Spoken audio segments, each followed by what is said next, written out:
Thank you. And welcome everybody. I can see people are still coming in, but I know there's going to be a lot of questions and discussion. So we'll make a slow start and I can get my bit out of the way and we can turn to the more interesting part. So it's lovely to see you all here today. This is our second Monash Indonesia seminar for 2021. And I wish to acknowledge and pay respect to the traditional custodians of the Kulin lands upon which many of us today are placed.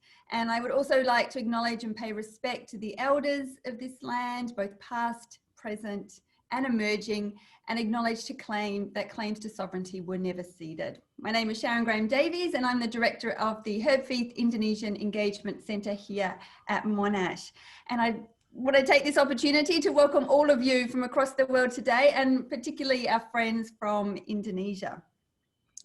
A couple of housekeeping things. First, we're recording, as you'll see, and this will be made available shortly on our Herbfeith website, along from the dialogue we had last week with the ambassador. And second, please type in questions into the chat box and we'll come to these at the end of the talk. And I really encourage you, if you have a question, get in there early because I just know we're going to run out of time to address those questions. So I apologize in advance if we don't get to your question. And third, to follow us on Twitter and the Herbfeith Facebook page so you can keep up to date on all the activities. Now, just before introducing our speakers, I'd like to hand over to Reni, who is going to tell us about all the resources that we have here at the Menzies Library at Monash. Reni? Welcome everyone. Selamat siang, selamat sore for people in Australia. Welcome to the second session of Monash Indonesian Seminar Series in 2021.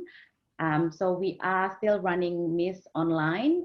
However, we are thinking of doing it face-to-face as well as online. We're still trying to think about how we're going to do that with all the restrictions that are still in place, but we will keep you posted. Now, today's session brings back the memories when we launched Mas Huda's previous film called Pengantin or Bride back in, I can't remember now, maybe 3 or 4 years ago. We had it in Matheson Library. We had a room full of people. I think it was almost 200 people coming to see the film. It was such a huge success. So we still now, I can see now we have a full a Zoom room full of people who are interested in watching the new film by Nur Huda Ismail called Seeking the Imam. So what we are going to do today is to play the first 10 minutes of the film because we would like to have more time for discussions and Q&A after that. The library is in the process of obtaining access to the film. But for Huda's first film, which is Jihad Selfie, you can actually access it through the library catalog. Maybe I should share my screen to show you how to. So this is Jihad Selfie, the first film by Nur Huda Ismail. You can just type in the title and you'll be able to watch the film online. Stop share. So the other thing that I want to highlight is if we are running the MIS face-to-face, we are keen to bring back the library tour as like how we did it in the past. So again, we will keep you posted when we are running the library tour again. I think that's probably it from me. Over back to you, Sharon. Thank you, Reni. And it's such an honor today to have not only Mas Huda, but also Dania, who is the protagonist of the film. And shortly we're going to play 10 minutes of the film, and then we're going to open it up to questions and answers. But first I want to give space to Mashuda and particularly to Dania to say a few words. And maybe Mashuda, we could turn over to you first just to introduce yourself. Probably everybody knows about you, but for those who don't, maybe you can just tell us a little bit about yourself. Okay, thank you. It is very honored for me to be here, invited again by Monash Indonesian Seminar Series, especially coming back again to library. I feel like initially when I was contacted by Mbak Reni, okay, we will be very happy to screen your film. I was so excited. Yeah, we're going back there again offline, and then we can have an engagement, some coffee shop and things like this. And I told Dania, we might be going that, okay, because we are hoping that COVID will go away soon. But bitter reality is not. So the genesis of the film was like, when I was doing my PhD, I produced a documentary film called Jihad Selfie as a way to spark the conversation within Indonesian community and globally. Then in one of my screening, I was approached by a mother who cried and then said, oh, Huda, you know, my family left to Syria. Can you help me to find them? Like, I'm just filmmaker, I cannot do this, you know? But I keep their numbers. Then I did my own research, and then voila, I found some information about the family, and then I managed to track them together with with the help of my foreign minister friends. So I have been following the life of those Indonesians who traveled to Syria and stayed there for 2 years and managed to come back. And then Dania has been very open and then willing to share her story. So this is part of my kind of a program called Credible Voice, amplifying the role of credible voice like Dania. So yeah, this is one of the ways for me to tell bigger story. Lovely. And Dania, I would love to bring you in here and just give you a few minutes to introduce yourself.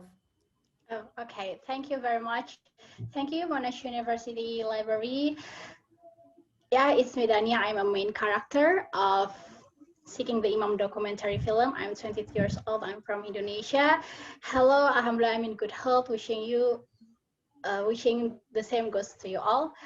Well, currently I'm working in rongobrol.id with Pak Nur Huda Ismail. I love to share my experiences, my stories, and my works on PCVE. Besides of writing in rongobrol.id, I also run a small business like selling food and handicrafts. Then I graduated from senior high school in 2019. Like Pak Nur Huda said before, that for me, Jihad Selfie documentary film is not only a masterpiece, but yet it shows the works of Pak Nur Huda Ismail in PCVE. Like, yes, my auntie attend to screen Jihad Selfie and ask the committees and met the Pak Nur Huda. Then Pak Nur Huda tried his best to help my auntie. So by God permission, this film, I mean Jihad Selfie, has helped 18 family members to find a way to Indonesia, and that is us. So actually, now you guys have Nur the twins in the panel. I'm Nur Dania and Pak Nur Huda Ismail. Thank you. Lovely. Thank you, Dania. And maybe back to you, Mashuda. Could you tell us a little bit about making the film? What was maybe easy or particularly difficult about that? I think you have to call it calling, you know, because making a documentary is a not for profit reason. It's definitely nowhere that I'm getting the profit, but because I have been working in this space for years, I have a unique background and creepy one. I share room with one of the Bali boomers. So I have a very personal connection to this very violent extremism issue. I've been writing a lot, but many people still talking that this issue is a conspiracy. It is so like a conspiracy. Because only writing, then I decided, okay, I have to do something that people can actually relate and having conversation better. So I decided to make a documentary film. So yeah, this is why I'm not obsessed with making documentary, as a way, as again, for community to have the ownership of the issue. Thank you, thank you. And maybe Danny, we'll take one more question from you and then play the film, because I don't want to take up all the questions. I know people will have lots that they want to ask. But just for you, what was it like to be part of, you know, a documentary film, the process of making and maybe afterwards as well? Okay, actually, it's not easy for Pak Nur Huda himself and for me, because yeah, my family and I face many obstacles, many challenging things, and to be honest, I saw Pak Huda that he wanted to help some people like us. So like God says in the Quran, Surah Al-Ma'idah verse 32, whoever saves the life of one human being, it would be as if he saved the life of all humankind. So that's why I try myself to and discuss with my family to join with Pak Huda just to help the youth in Indonesia to not take the same path as I took. Yeah. Lovely. Thank you so much, Dania. Well, I think we'll play just 10 minutes of the film. So it does go for half an hour, and we'll provide some links to where you might be able to purchase the film. But Reni, if you're able to play that, we'll play that. And then if people want to start posting questions in the chat box as we go, afterwards we'll come to those. Anita and I will take it in turns to fill the questions and ask Dania and Pak Huda. Thanks, Reni.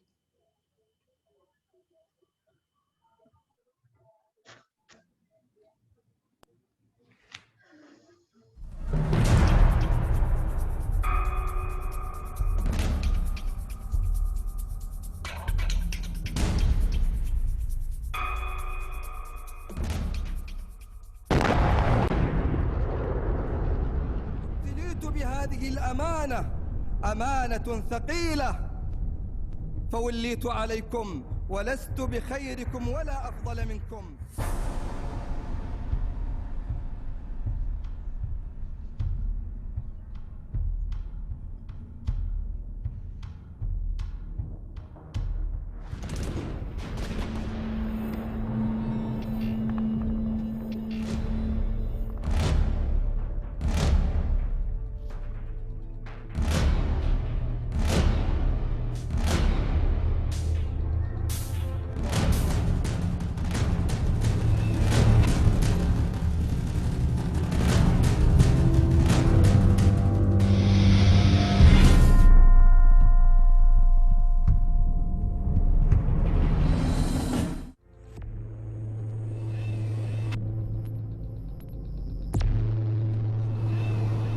I'm now in the last checkpoint.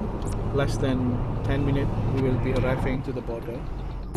For protection reasons, my driver is almost carrying this one.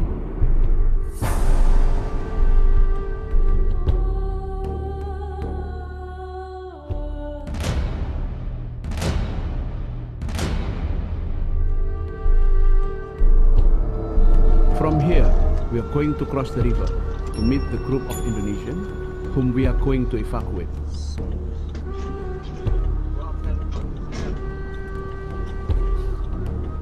Finally, we have crossed the border and we are now in the Syrian territory.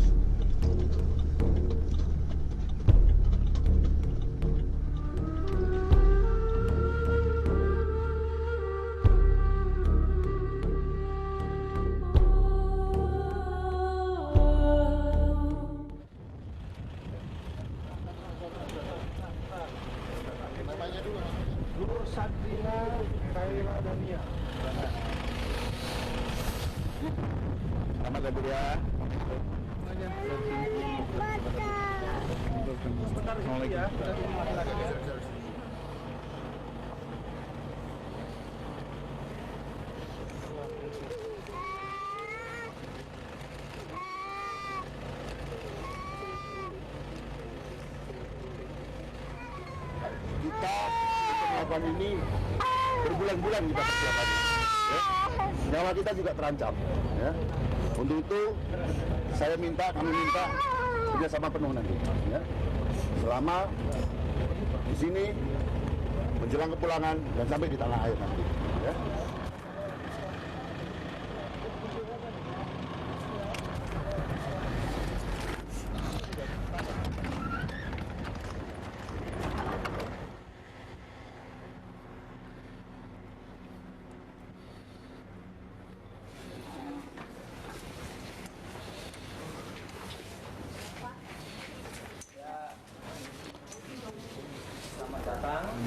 Bapak-Bapak, Ibu-Ibu sekarang dalam perlindungan tim dan juga dalam perlindungan Dutaan Indonesia yang ada di Irak. Kami tahu Bapak-Bapak Ibu sudah semua. Cek ke keluarga saya.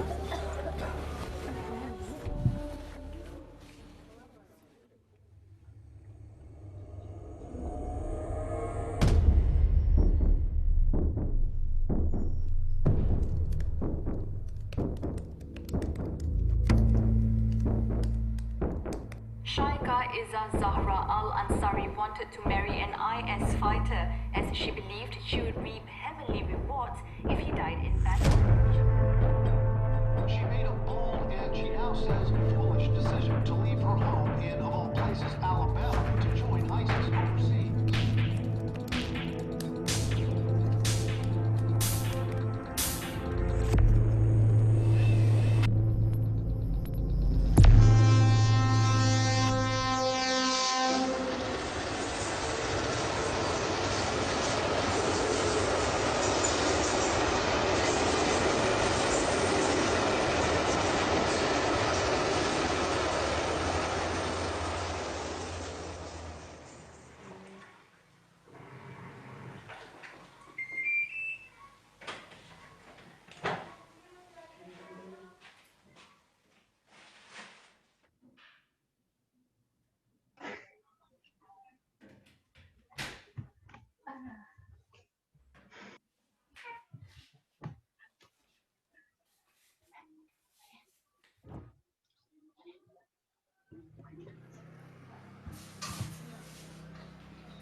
Ya, awal-awalnya adanya itu waktu saat menyatakan ke kita gitu ya.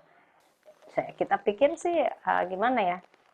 Ya biasa aja gitu loh, maksudnya suatu hal yang oh iya gitu. Memang kan dia asal-usul juga dari kakak saya juga kan, kakak saya juga apa namanya dapatnya juga dari internet gitu kan. Masuknya lagi Cak.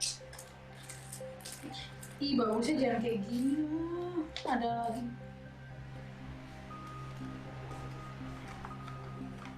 Awalnya di tahun 2014 aku tuh ngeliat temen SD aku itu tuh anggun banget, ngeliatnya cantik, bagus gitu. Dari situ akhirnya aku mulai mantep gitu lah, pakai kerudung panjang, pakai rok. Dari segi pakaian tuh kayak hijrah gitu lah. Nah, sampai akhirnya tuh aku inget banget di Facebook itu ketemu Diary of Muhajirah, diary seorang imigran gitu kan, orang berhijrah. Nah yang membuat aku makin semangat tuh ngeliat anak-anak muda umurnya tuh baru 16 tahun, 15 tahun dari Britania, itu mereka hijrah aja sendiri. Terus dari Perancis cuma seorang diri, mereka aja tuh hijrah. Aku umurnya tuh waktu itu udah 17 tahun gitu. Terus kamu gimana gitu kan? Ya, itu kan kalau udah maunya kan apa ya? Kayaknya harus gitu loh. Terus akhirnya saya menemukan surat dianya mengancam saya tidak akan kembali. Duh dia perempuan, kemana dia?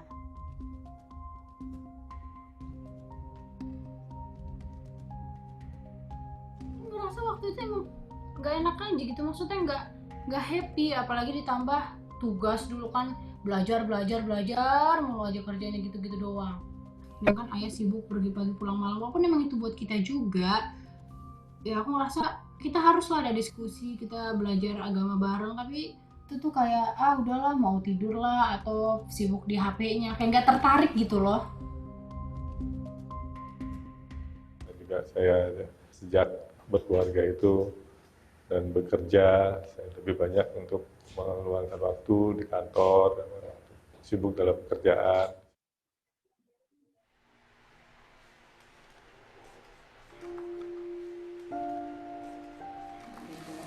Keberatan kan dikurangin aja ke ember yang itu tuh yang kecil. Aku pengen benar-benar semuanya tuh antara anak sama orang tua dua-duanya ya kita tuh kompak, saling tahu menahu, saling bisa solve problem bareng-bareng.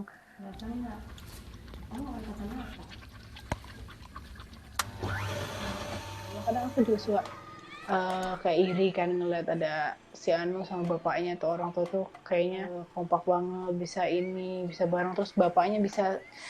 Aku tuh kayak tadi makanya di awal kenapa membutuhkan sosok bapak yang sebenar-benar pemimpin, karena aku merasa waktu itu kenapa ya kok kayaknya gak kayak pemimpin yang sekarang. Kan aku pernah ya baca dulu dalam Quran, wahai orang yang beriman, jagalah keluargamu dari api neraka yang bahan bakarnya manusia dan batu. Nah dari situ aku makanya berharap, makanya kadang-kadang doa gitu, ya Allah jadikanlah kadang ayah itu kayak pimpinan keluarga yang bisa membawa keluarganya nanti menuju surga, kayak gitulah gitu kan. Makanya karena dulu ayah sibuk banget gitu kan, terus gimana nanti keluarganya kayak gitu.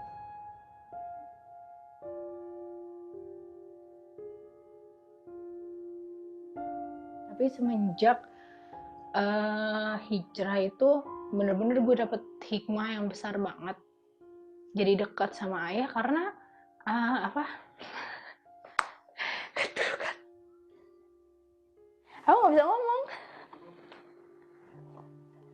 nggak bisa ngomong serius.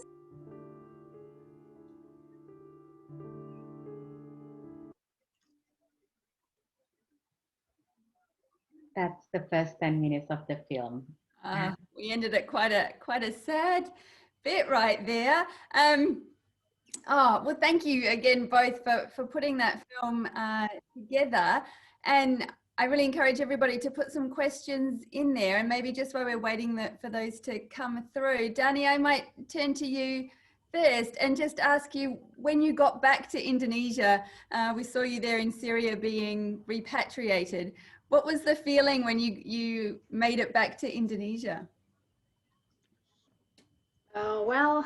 I had mixed feeling actually, because first it's happy. I'm grateful to God, and finally He sent us back to Indonesia safely. Then another feel that I was so scared, because there are still ISIS supporters in Indonesia. Maybe we got some threat from them, because they saw us like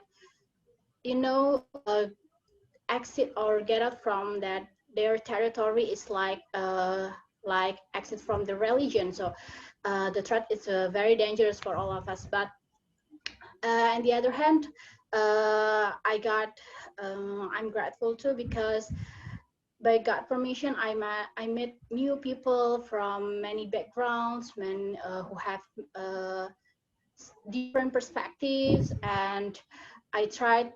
And it's really hard, because after our arrival in Indonesia, we have to start everything from scratch, because my father and my uncle have to go to the jail, and we have to start like our life, economy, education from zero. But alhamdulillah, I feel like the togetherness between the family members, we start everything together. Some mixed feeling actually, but firstly, I'm so happy, alhamdulillah. Yeah, I mean, it's a really powerful part of the documentary where Mashuda follows you back to your home in Batam, and you enter the house that had just literally kind of been left. So everything, the tables are there, the bowls and the utensils, it's like you had just left, and then coming back, it's a really powerful moment of the film. I can see questions coming in now, so we might take one. The first one: what motivated you, Dania, to come back, and what did you do while you were there? So 2 questions: why did you want to leave Syria, and a little bit of detail about what was your life actually like when you were in Syria? Okay. When I arrived in Syria in 2015, I was so happy at the time, because finally I reached the blessed land of Sham. But day by day, and I saw many different things, what they shared on social media, on internet. But in the beginning, I don't believe it. Maybe it's just like, oh, some people who do the bad things. So maybe it's still, there's still kind people in there, in ISIS, I mean, and that so-called caliphate. Then finally we realized there are many things that very contradict to the real Islam. They claim themselves as the with Quran and Hadith, but what they action, they manner, it's very far from the value of Islam. And yeah, there are so many things that what far from Islam, like how they giving, when they giving advice to another Muslim with a harsh manner. Then there's my relative got sexual harassment from them. And then when some of my aunties give advices to them, just our intention just want to make them change to the from the bad to the good behavior, but they feel they are very arrogant. They feel the good or the truth are only for them, are only with them. So yeah, we were surprised at that time. We were surprised because they gave some promises to us when we asked them on social media, but yeah, that's it's nothing. And like, you know, anyone can be anything, but after we arrived Syria, they said that all men have to go to the battlefield. So it's very far from what they said on social media. Then our life, our life in Syria, yeah, is very complicated actually, because there are so many bombs there. It's very hard to get water, electricity, internet as well. And you know, there are many people coming from different countries, different cultures, and so exactly different manners. So yeah, I face many obstacles. I face people who I meant like, yeah, we are the right man, we are the right guy, so you don't have to tell us the truth because we already know about that. And we have, especially for the men, it's themselves have to hide, because you know, the women hiding the men, so the men could go to the battlefield, because we reject them to go, because it's because they didn't want to. The men didn't want to go to the battlefield. And for women itself, it's not safe, because you know, we have to, yeah, that's the obligation from them. We have to cover ourselves from head to toe. But how they giving advice to the women, or to the women who don't wear shari, they said with the harsh words, not in good manner, while actually in Quran that Prophet Musa gave an example how to advise some people with good manners in a good way, but they didn't practice it like that. So yeah, it's complicated. And when we wanted to escape from them, it's not easy to, because you know, we have to pay a smugglers, and we were deceived by the smuggler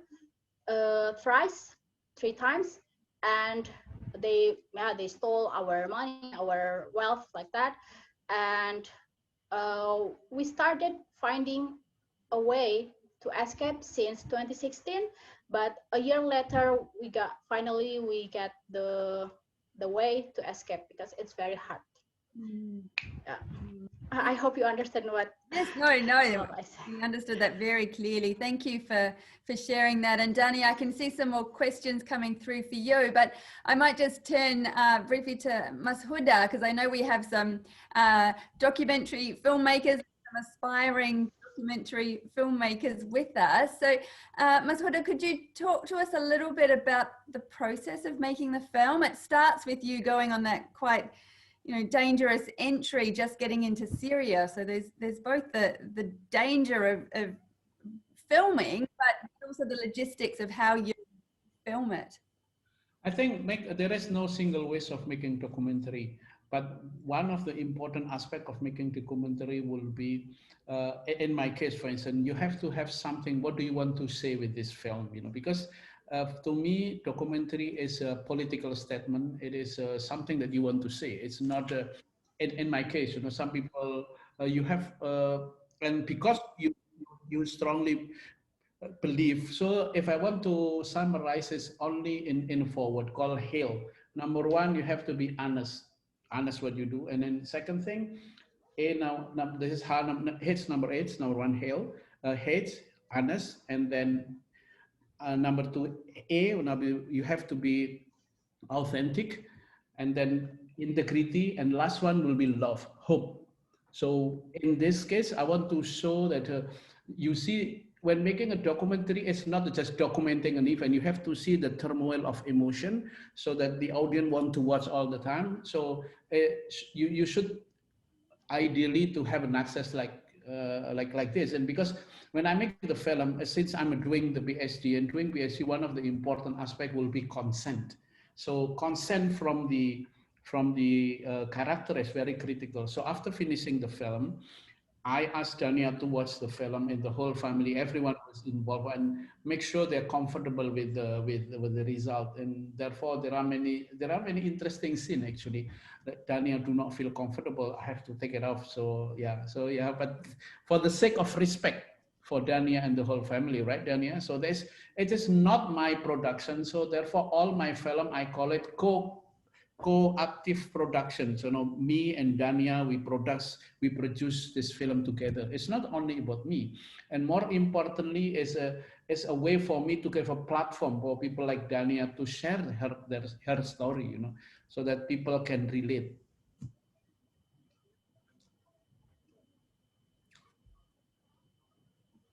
There is another question for Dania. Sharon, if I may. So can we go back to Dania? What was the biggest challenge that you had, Dania, when you returned to Indonesia? Did you get support from people or community that helped you to get through the process? And this question was from Mbak Rika here at Monash. Okay, well, thank you for the question. My biggest challenge, I think there are so many challenges, but first thing when the first time I appear on media when I was in camp, it's like, actually that's the first challenge, because there are a lot of citizen, or I mean netizen, who do not like us, because we're coming from the terrorist group territory, and we were afraid that we will be rejected by the Indonesian people. And another biggest challenge when we have to speak the truth about the reality inside ISIS, and the ISIS supporters will maybe give a threat to us, like my father and uncle got some threat when they were in prison by the ISIS supporter. So and it's hard too, because we got many bad comments from the citizen, but actually we can't make happy all people, and we can't force them to accept us. So for me, I feel guilty now. I realized that I did a big mistake in my life. So this is my second chance. I want to practice it. I want to just show the action that I'm not like the old me. This is the new me. I got a second chance from God. So let people see what I'm doing right now. Then support from people, yes, alhamdulillah, by the God's help, I got many support from the CSO in Indonesia, by the Indonesian government, and also my old friends in school. Like they support me and they accept me as their friends again. Yeah, actually not all of them, but there's still friends who accept and support me. Thank you, Dania. We'll go for another question for Mas Huda. And this one comes from the University Sebelas Maret in Indonesia. And they're wondering about the impact of the extremist jihadi movement in Indonesia, your reflections on the influence there, or how you see that developing. I think you have, well, to answer that question, you have to look at this as a spectrum, you know. During the Al-Qaeda time, when the presence of ISIS, so you see a different evolution of the threat in the country. In the past, most of the terrorists, they have to join a group first before involved in any violent extremism. But today, with the internet, like people, rather than joining the group, they can just connect to the idea itself, and then they can find ways. Like Dania will be clear the examples. And then it is completely wrong to assume a direct connection between someone who believes in specific ideology and the action itself. And oftentimes people think ideology is the main cause for people joining violence extremism group. In Dania's case, it's very simple. It's because of fashion. She wanted to look cool, wearing a nice hijab, supported by peer friends in social media. She wanted to ask the question to her dad, but her dad was so busy. So I want to, with this film, because I was asked by Yasinta, what is your political statement? My political statement would be, there are many ways for normal individuals to join. And then we have to give them a second chance. And then it stopped embracing conspiracy theory all the time. This problem it happened within us as a Muslim, so we have to embrace this reality, you know. And then with the social media, we will seeing more different type of threat, not only coming directly from the group, but also misinformations, and then, you know, all other possible threat coming from cyber. Yeah, makasih ya. Anita, would you like to ask the next one? I forgot to unmute myself, of course. The next one is from Haula Noor. So back to you, Dania. How the experience of living in Syria changed your relationship with your family and also with your friends? How did you rebuild that relationship? And well, as we know, she also believes that there were some people who questioned your decision to go to Syria as well. Okay, thank you for the question. My experience of living in Syria. Yes, so when the first arrival in Syria, we were the men and women were separated. The men went to the Islamic education for around 3 months or 4 months, I forgot the exact time. Then the women went to the dormitory, especially for women. Then after 4 months in dormitory, ISIS gave us the house because we are a big family, and there was my almarhumah grandmother. So they gave us like a so-called apartment. Then after the men going back from their Islamic education, they said they have to go, they are commanded to go to the battlefield, but they rejected. So they are stay hiding in the house. So people who going out from house, only the women. And yeah, I felt like the men are staying in house. So my father almost spent his time reading Quran, and he got many surah in Al-Quran. He memorized many surah. Then we tried to make some gathering, you know, like gathering in the house, our families. We talk everything. We talk about the small things until the big things. We talk about what is happening inside Syria territory, what is happening in the market, and sometimes we're talking about Islam religion. Then every day we try ourselves to reading Quran together, one by one, just like you know, kids in the masjid reading Quran together. So that's why we try to manage time for family time. So that's why it makes me very close to my father, my mother, and my another relatives. So that's how I built my relationship. So when I tell this story to my friends in Indonesia, he said, finally you found your family in Syria. That's what they say to me.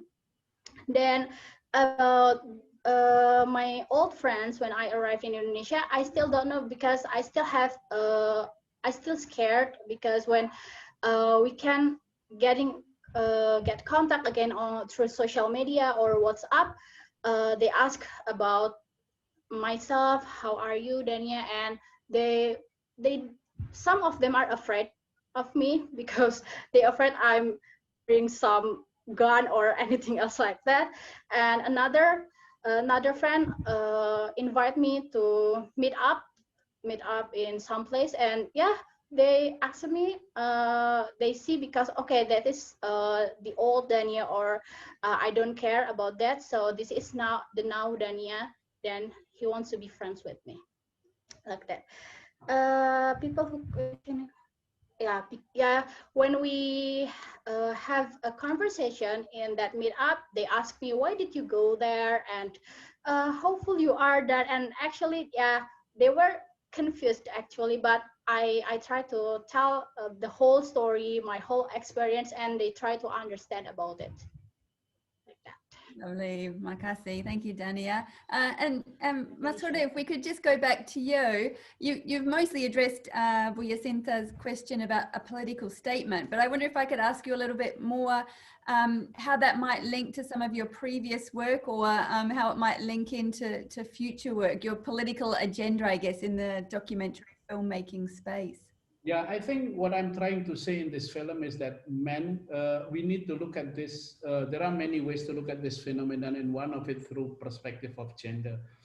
My first film called Jihad Selfie, also looking at recent white people journey through the lens of masculinity. Dania as well, also through the lens of gender. What I'm trying to say also that men and women, like that radicalization is not gender neutral. Men and women experience differently, and we need to understand how radical group exploit the very construction of gender.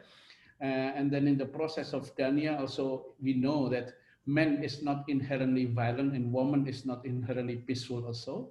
So understanding that dynamic is very critical. So I think one of the strength of my work together with Dania will be the idea of a credible voice. But people like Dania, because people like Dania receive so many criticism from society, and they do not have a platform. Therefore, I created a platform called Ruang Ngobrol. It is a chat room, website community website where Dania can constantly share her story. Not only that, I think Dania can share. There are many still at-risk individuals who come and talk to us through that website because we have a chatting room, and then we have a one-on-one engagement where Dania talking to a woman or individual who flirting to join ISIS or even supporting ISIS, using one-on-one interactions offline and online. Hopefully we can help individual to deter, to help them, to sway them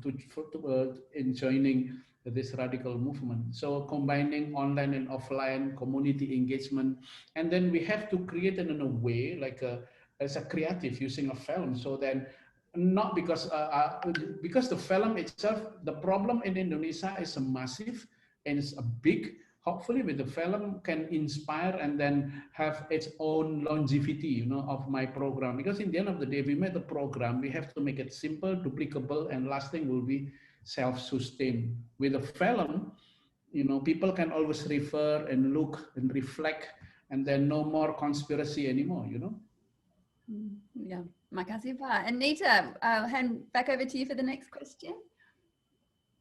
Okay, thank you. This time it's from our very own Gus Nadir Shah Hussein. So back to Mbak Dania again.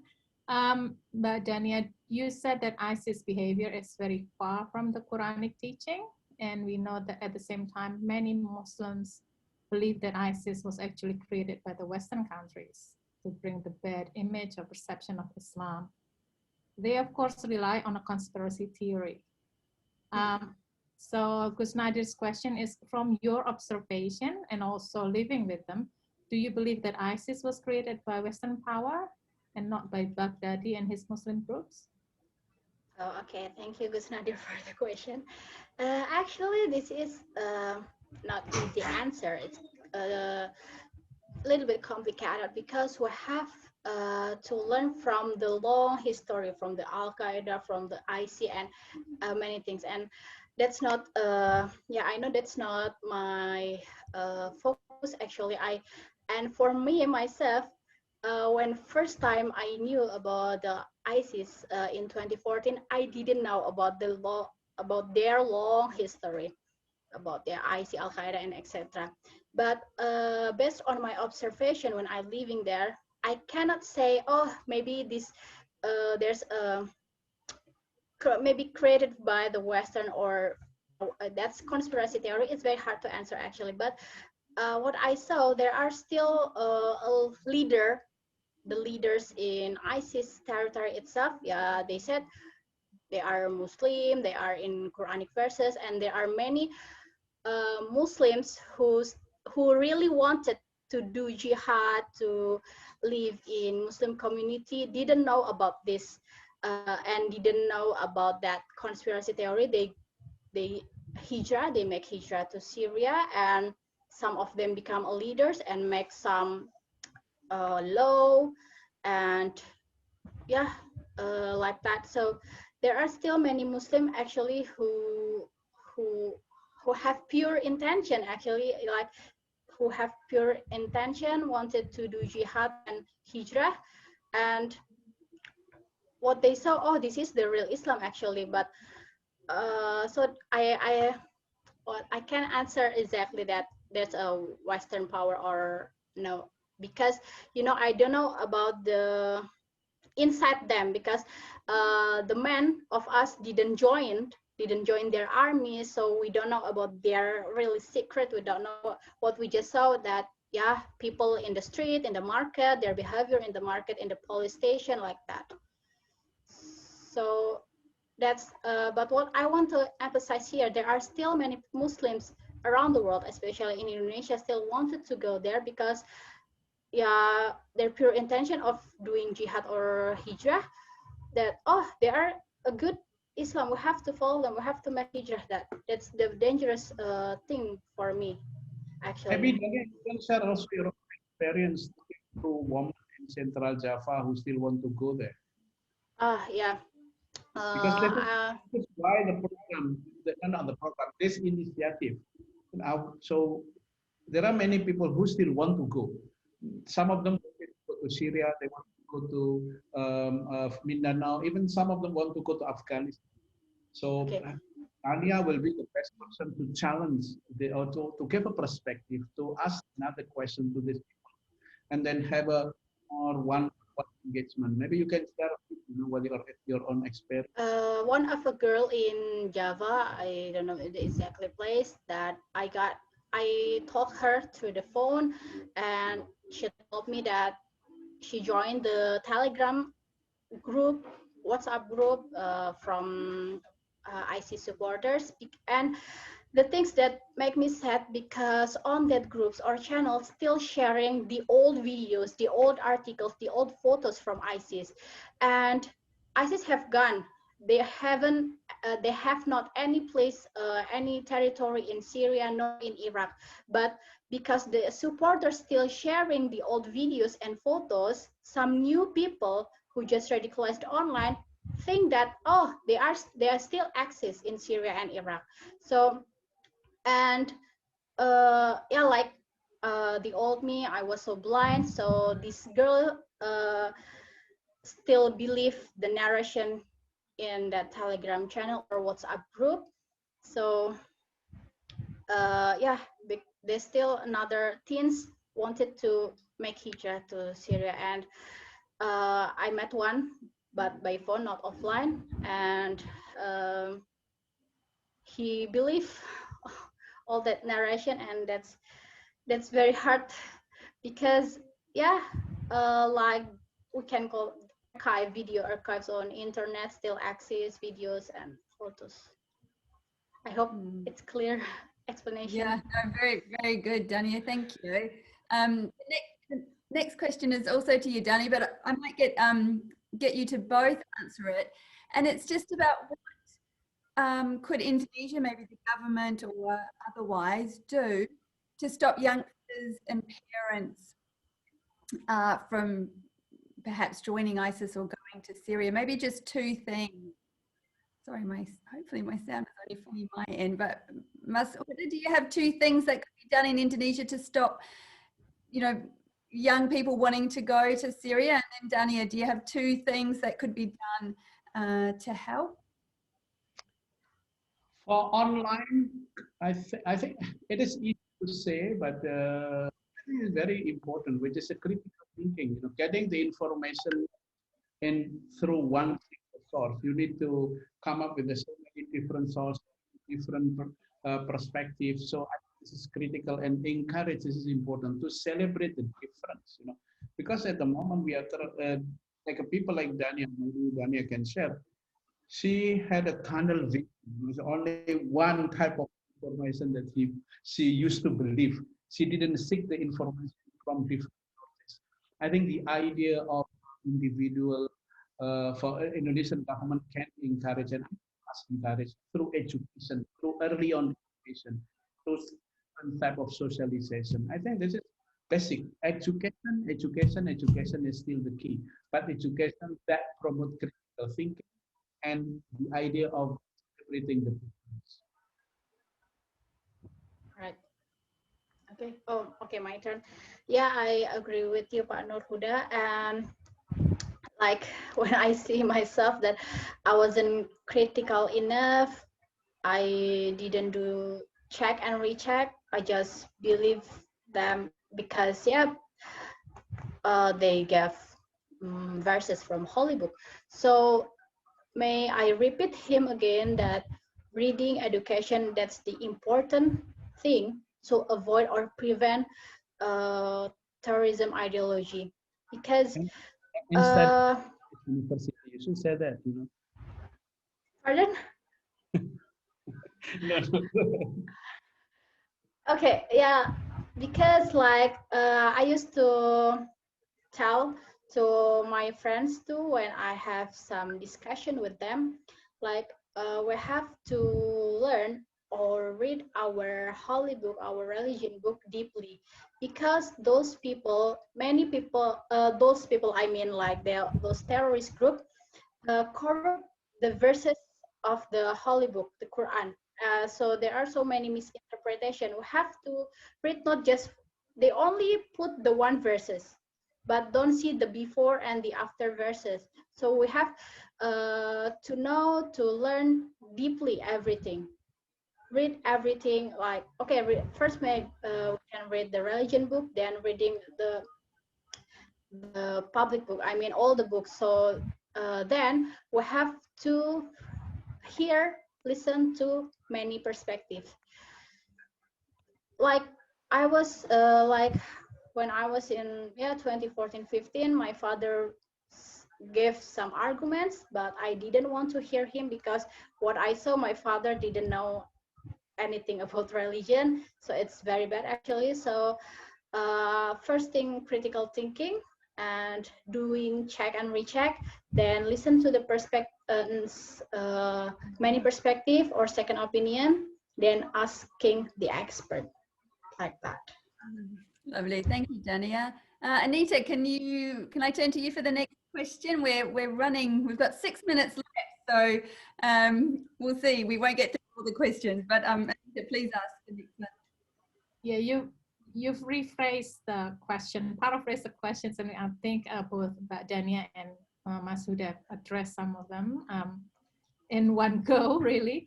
But there is also another one, Mas Huda, for you.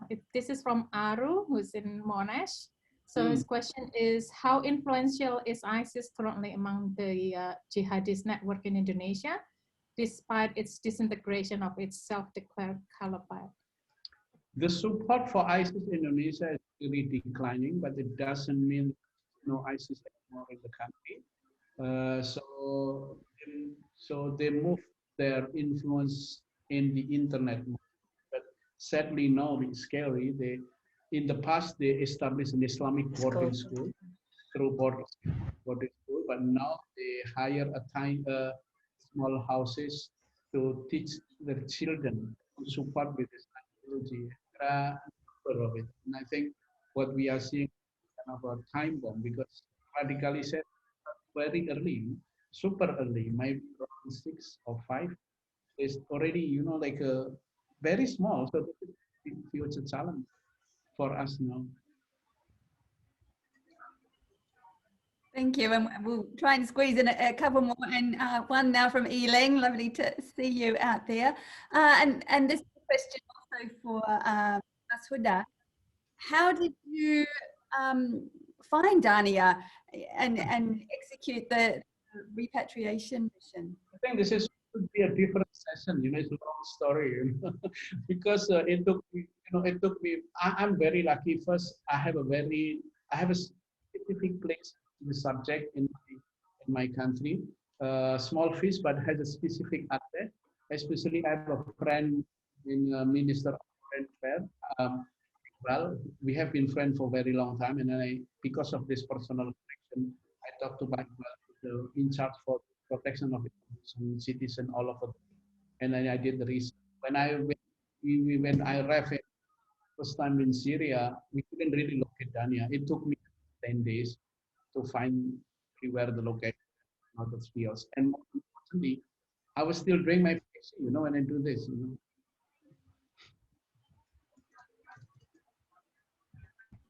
Sorry, just trying to unmute. I've got kids doing homework in the background and they're not happy about it. You can hear a slight confrontation going on. So Anita, do you want to ask the last question? It'll probably take us up to the end, possibly. Yeah, this is actually a very current question coming from Buya Sinta again. Dania, has COVID-19 changed people's plan or opinion to do hijrah, do you think? That's a very good question. Okay, well, as we have to know the meaning of the hijrah itself. Actually, sorry, we have to know the meaning of the hijrah itself, because for me, hijrah is like from the bad things to the good things. If it changed to good things, from okay, they have bad behavior to have good behavior, it's fine, it's good. But once I heard from when I was in a discussion in Zoom meeting with a government, one said that some youths feel like, oh, what's wrong? COVID-19. Maybe some of them has infected of COVID-19. They feel, I think they have thinking like this. What is wrong with me? Why I got infected? Is this my mistake because I have do many sins, because I have do bad things in my life, like that? So in the other way, some of them feel like, oh, it's time for do a repent to God. I have to do good things to God. And the dangerous thing actually, when they feel when there is grievances in herself or himself, and they run to find a religion ideology, or run to do repent to God to the internet. And as we know, ISIS has a good way or good plan when they playing in social media to recruit some youths. I'm afraid that this youth or this girl or boy will get recruited by ISIS because of, yeah, she's sad because I got infected, maybe I do big mistake, I want to learn Islam very deep, please help me, maybe, or anything else. That's the bad things, that what I'm afraid actually. Thank you, Dania, so much. And we might bring that to a close. I want to thank everybody for their excellent questions and engaging. A big thank you to Lauren, who you don't see, but is doing all of the stuff that lets us all be here today. And thank you so much to Reni and Anita. And in particular, very big terima kasih to Dr. Huda for this incredible film and all of the political work that you do, and most to Dania. Not that I want to plan in your future, but there's a Monash campus that you might like to come and pursue some of that for masters or PhD sometime down the track. We would love to Fio. So thank you, everybody. We will see you next month. So semoga sehat sampai jumpa.